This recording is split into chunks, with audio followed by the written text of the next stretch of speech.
you wake up. The alarm screams. Your hand reaches out, half asleep, half alive, and silences it. And in that moment, that single sacred moment between sleep and waking, you make a choice. But here's the truth we don't talk about. You don't even know you're making it. Every single morning, before your feet touch the floor, before the coffee brews, before the world demands your attention, you decide who you will be that day. Not consciously, not deliberately, but in the whispers of your mind, in the first thoughts that flood your consciousness, you set the temperature of your entire existence. Marcus Aurelius, the philosopher-emperor who ruled Rome while battling his own inner turmoil, wrote in his Meditations, "When you arise in the morning, think of what a precious privilege it is to be alive, to breathe, to think, to enjoy, to love." Yet most of us, we arise with dread, with resistance, with the heavy weight of yesterday's failures and tomorrow's anxieties. This isn't just about morning routines. This isn't about cold showers or meditation apps or productivity hacks. This is about something far more profound, far more personal. This is about the silent sabotage we commit against ourselves before the day even begins.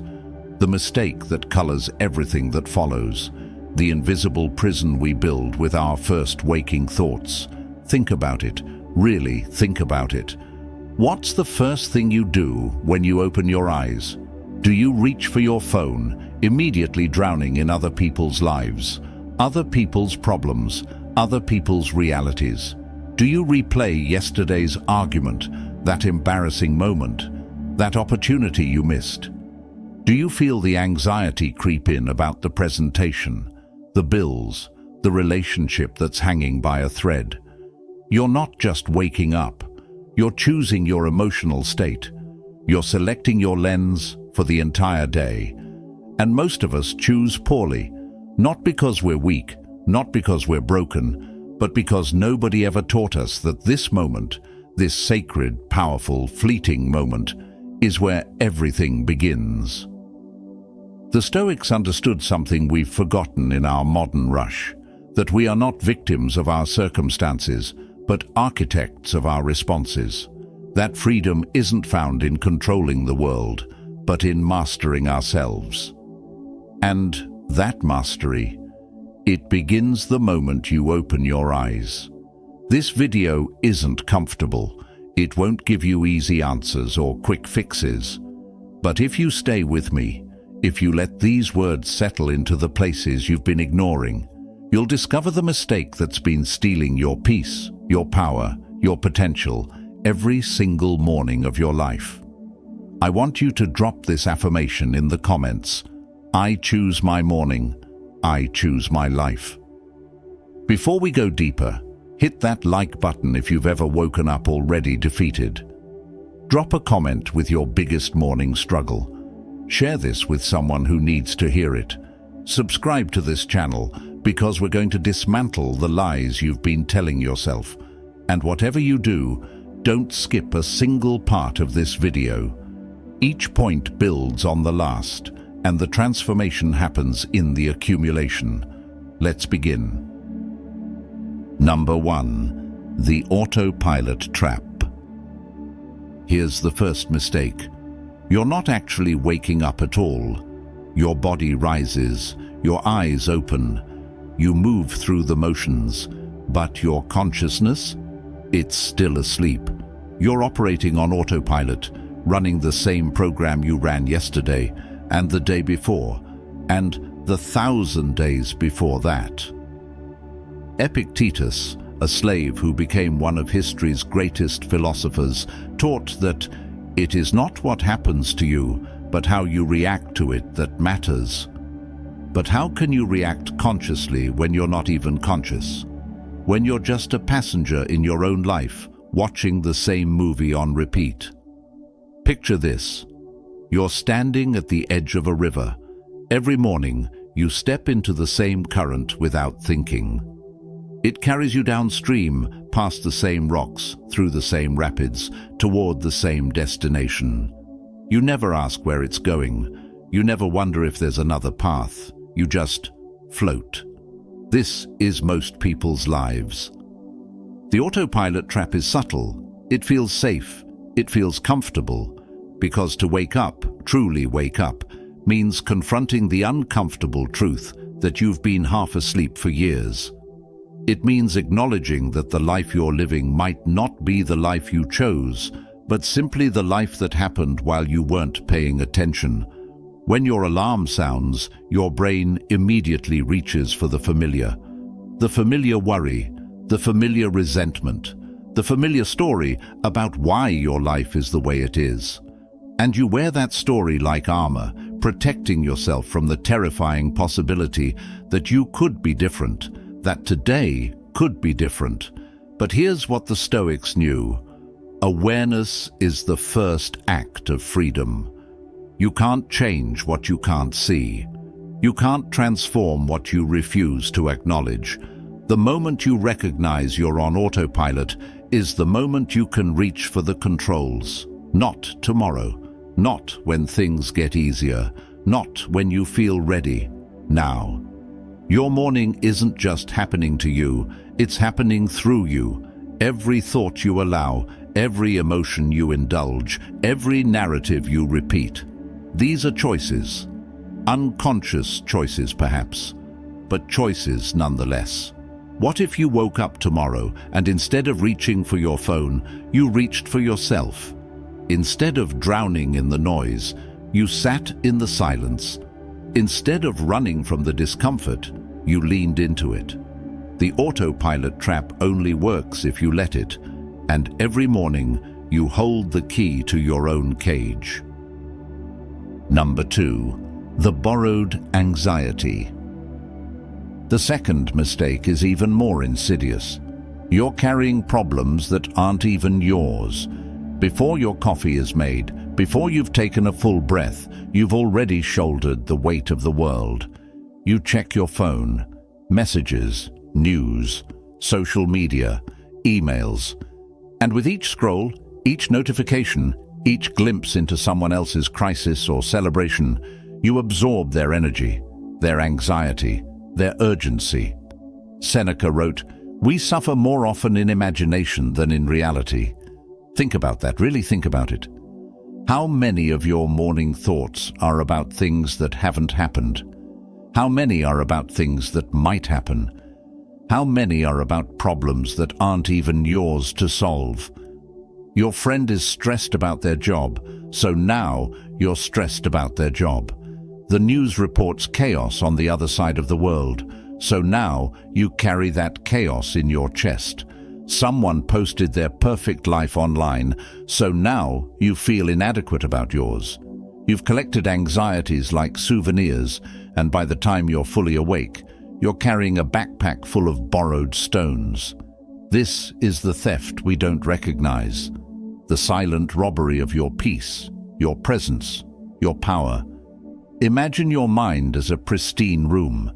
Each morning, you have the choice to keep it clean or to invite in every piece of clutter from the outside world. Most of us fling the doors wide open and let it all flood in. The opinions, the comparisons, the catastrophes, the noise. And then we wonder why we feel overwhelmed before we've even started our day. The Stoics practiced a morning reflection they called premeditatio malorum, the premeditation of evils. But this wasn't about anxiety. It was about preparation, about distinguishing between what's in your control and what isn't, about recognizing that most of what disturbs us exists only in our minds. Your morning should be sacred ground, not because you're escaping reality, but because you're grounding yourself in reality, your reality. Not the curated highlight reel of others, not the fear-mongering of media designed to capture your attention, not the endless demands that will still be there after you've centered yourself. When you wake up carrying borrowed anxiety, you start the day already defeated. already exhausted, already convinced that life is happening to you rather than for you. What if you protected your morning like you'd protect a child, with boundaries, with intentionality, with fierce love? Number 3, the war against the present. The third mistake cuts deepest. You're fighting the only moment you actually have. You open your eyes and immediately you're somewhere else. You're in yesterday, replaying the conversation you should have handled differently, the opportunity you missed, the person you disappointed. Or you're in tomorrow, rehearsing the meeting, anticipating the conflict, solving problems that don't exist yet. Anywhere but here. Anywhere but now. Marcus Aurelius whispered to himself in the quiet of dawn, "Confine yourself to the present." 3 words, infinite wisdom. Because the present moment is the only place where life actually happens. It's the only place where you have any power at all. But we've been trained to reject it. The present isn't exciting enough. It isn't dramatic enough. It's just you, in a room, breathing. And somehow that's become unbearable. So we escape, we scroll, we plan, we worry, we do anything but be. Think of your mind as a stage. Every morning, you have the choice of what performance to put on. Most of us stage yesterday's tragedy or tomorrow's thriller. We never consider staging today. Right now, this breath, this heartbeat, this singular, unrepeatable moment of being alive.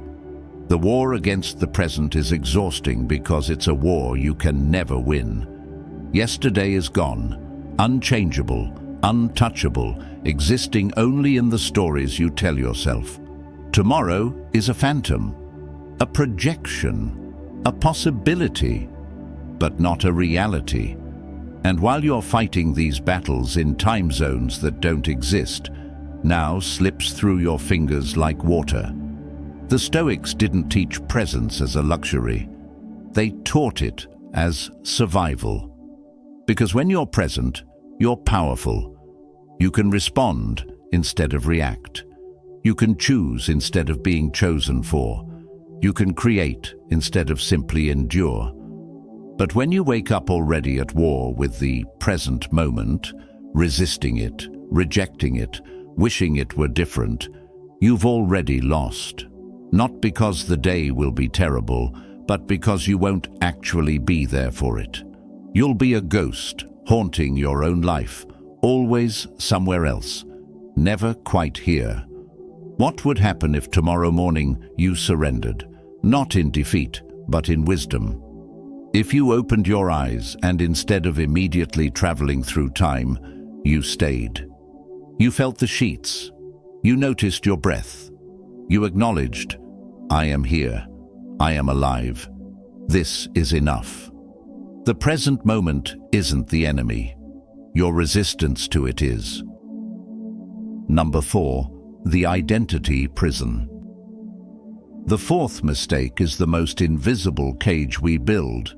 You wake up pretending to be who you were yesterday. Every morning, without thinking, you slip back into the same costume, the same role, the same version of yourself you've been playing for so long. You've forgotten it's just a character. The anxious one, the angry one, the tired one, the one who never gets a break, the one who always struggles, the one who can't change. Epictetus taught, it's not what happens to you, but how you react to it that matters. But here's the deeper truth. You can't react differently if you keep being the same person. And every morning, you make an unconscious choice to resurrect yesterday's identity instead of creating today's possibility. Imagine waking up with amnesia. You don't remember who you're supposed to be. You don't remember your limitations, your labels, your failures, your fears. You're just consciousness, just awareness, just pure potential. Who would you be then? But instead, the moment your eyes open, you reach for the familiar story. I'm not a morning person. I'm always stressed. I can't handle this. This is just who I am. And with each repetition you strengthen the prison bars, you reinforce the walls, you lock yourself deeper into a version of yourself that was never permanent, only practiced. The Stoics understood that we are not fixed entities but flowing processes. Heraclitus said, "No man ever steps in the same river twice, for it's not the same river and he's not the same man." Yet every morning we try to step into the same identity, the same river, expecting different results. Your morning is an opportunity for resurrection, for reinvention, for remembering that the person you were yesterday doesn't have to be the person you are today. That identity is not destiny, that you are not your past, your mistakes, your limitations, or your fears.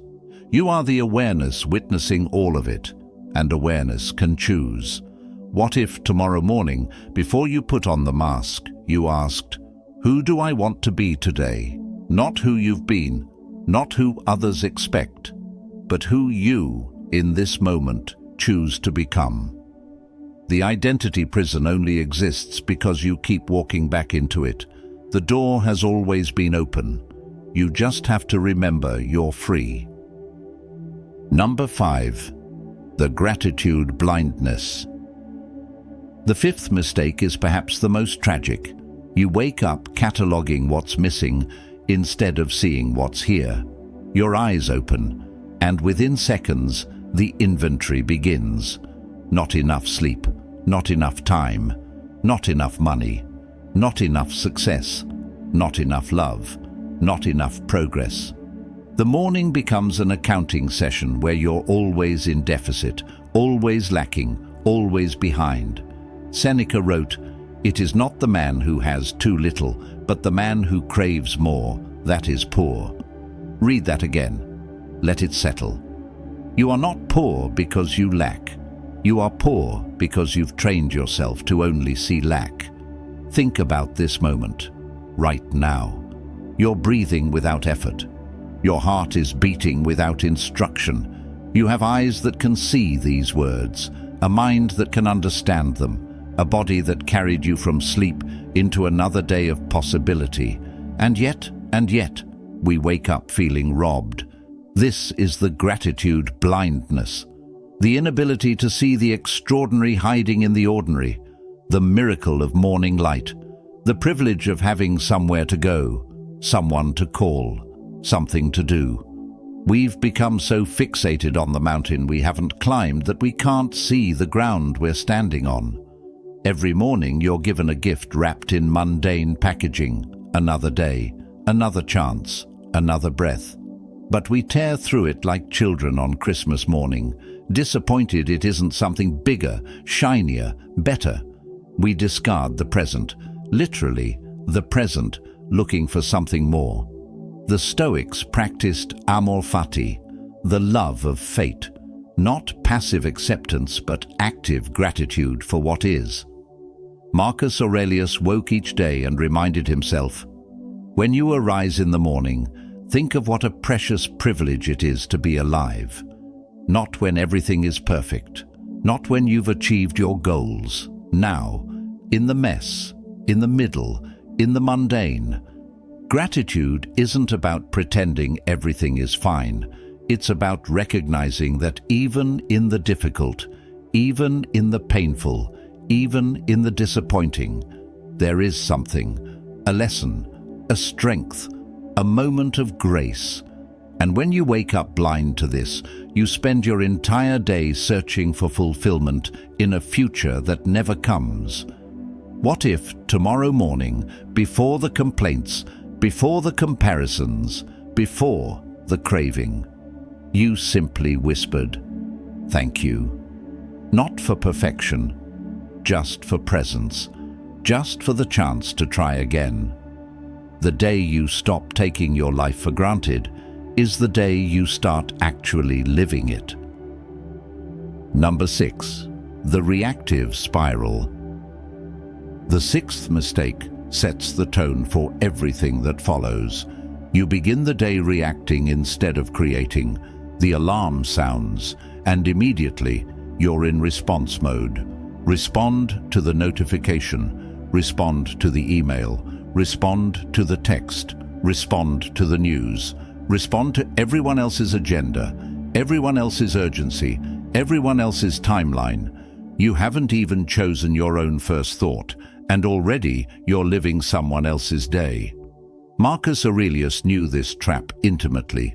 He wrote, "You have power over your mind, not outside events." Realize this, and you will find strength. But how can you realize your power when you give it away before you're fully conscious? Picture yourself as a creator, an artist standing before a blank canvas. Every morning you're given that canvas, fresh, white, full of potential, but instead of choosing your first brushstroke, you let others paint on it, their colors, their vision, their chaos. And by noon you look at the mess and wonder why your life doesn't feel like yours. The reactive spiral is seductive because it feels productive. You're doing things, checking boxes, responding, handling. But there's a profound difference between responding to life and creating it, between being the orchestra and being the instrument someone else plays. When you wake up and immediately check your phone, you're asking the world, what should I think about? What should I feel? What should I worry about? You're outsourcing your consciousness, and the world, hungry, demanding, endless, will always have an answer. It will always give you something to react to. The Stoics practiced morning contemplation, not as escape, but as reclamation. A conscious choosing of where to direct their attention, their energy, their will. Epictetus taught his students, first say to yourself what you would be, and then do what you have to do. Not the other way around. You cannot be proactive in your day if you're reactive in your morning. You cannot lead your life if you're following everyone else's lead from the moment you wake. The reactive spiral doesn't just steal your morning, it steals your agency, your autonomy, your very self. What if tomorrow you created before you consumed? You chose before you responded. You breathed before you moved. What if you reclaimed that first hour, that sacred space, that moment of sovereignty? Your day doesn't begin when you wake up. It begins when you choose to wake up. There's a difference. Number 7. The procrastination of becoming. The seventh and final mistake is the one that breaks my heart the most. You wake up postponing who you're meant to become. Every morning is a question, who will I be today? And most of us answer, tomorrow's version, next week's version, someday's version, the version I'll be when I'm ready, when things are easier, when I've figured it out. We postpone our own becoming like it's a meeting we can reschedule indefinitely. Seneca's words echo through the centuries. Begin at once to live, and count each separate day as a separate life. Not next month, not next year, not when you lose the weight, get the promotion, find the relationship, solve the problem. Now, this day, this morning, this moment. But we wake up and immediately negotiate with ourselves. I'll start tomorrow. I'll change on Monday. I'll become that person next year. And the tragedy isn't that tomorrow never comes, it's that today keeps passing unused. You keep trading the certain present for the uncertain future, and in the exchange, you lose the only time that's actually yours. Think about the person you dream of being, the calm one, the confident one, the disciplined one, the loving one, the free one. Now, ask yourself, what's stopping you from being that person right now? Not eventually, not theoretically. Right now, in this moment, what's actually in the way? The answer is usually nothing. Nothing except the story that you need to be ready first, that you need permission, that you need different circumstances, that you need to become someone before you can be them. But the Stoics understood a secret we keep forgetting. You become by being. You don't wait to be courageous. You act courageously, and courage becomes you. You don't wait to be disciplined. You practice discipline, and it becomes your nature. Identity isn't discovered. It's forged in the daily fire of small decisions. Every morning you postpone is a morning you'll never get back.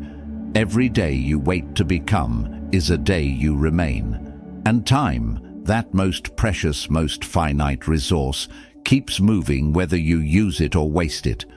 What if you stopped preparing to live and just lived? What if you stopped becoming and started being? What if this morning, this ordinary, sacred, irreplaceable morning, was the beginning of everything? The person you're meant to be isn't waiting in your future. They're waiting in your choice, right now. So here we are. 7 mistakes, 7 mornings stolen, 7 opportunities to reclaim your life. The autopilot trap, the borrowed anxiety, the war against the present, the identity prison, the gratitude blindness, the reactive spiral, the procrastination of becoming. These aren't just mistakes. They're the architecture of an unlived life, and every single morning you choose whether to rebuild that architecture or tear it down. Marcus Aurelius, lying in his bed 2,000 years ago, asked himself, "At dawn, when you have trouble getting out of bed, tell yourself, I have to go to work as a human being, not as a victim, not as a passenger, as a human being, conscious, capable, choosing." Your morning is not a routine. It's a ritual, a sacred declaration of who you are and who you're becoming. And the moment you treat it that way, everything changes. Tomorrow morning, you'll wake up again. The alarm will sound, and you'll have a choice. The same choice you've always had, the choice you'll always have.